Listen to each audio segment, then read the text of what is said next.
समाचारों की ओर। राठौर परिवार के द्वारा आयोजित भागवत कथा के दूसरे दिन पंडित अमित शास्त्री ने कहा कि जीवन मिला है तो भगवान की भक्ति में लगाना चाहिए। मन को जैसा रखोगे वैसा ही फल मिलेगा। जैसे अनाज, सीमेंट, धरती, कचरा आदि सामान अधिक समय तक रहने पर खराब हो जाता है तो वह दूसरा मिल सकता है, मगर जीवन जो भगवान ने दिया है उसे खराब कर लिया तो वह कभी नहीं मिल सकता। इसलिए अपने जीवन को भगवान की शरण में लगा देना चाहिए। पंडित शास्त्री ने कहा, व्यास जी महाराज के पास इतना ज्ञान था कि उन्होंने 18 पुराण, 18,000 श्लोक एवं 12 खंड लिखने के बाद भी उनके मन में शांति नहीं थी। वह उदास होकर बैठे थे। वहां पर नारद जी ने पहुंचकर कहा, आप दुनियादारी से हटकर अपने आप को भगवान की भक्ति से जोड़ो। भगवान की भक्ति से जुड़ने पर मन को शांति प्राप्त होती है।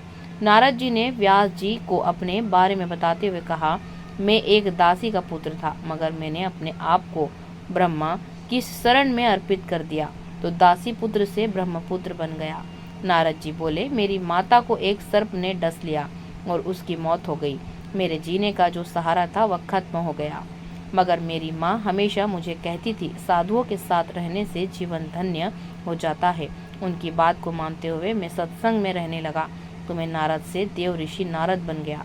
पंडित शास्त्री ने वर्तमान की दशा को दर्शाते हुए कहा, जब देश की जनसंख्या बहुत कम थी तब मंदिरों में भीड़ अधिक थी, मगर आज की स्थिति में जनसंख्या इतनी बढ़ गई है मगर फिर भी मंदिर में घंटी बजाने वाला कोई नहीं होता।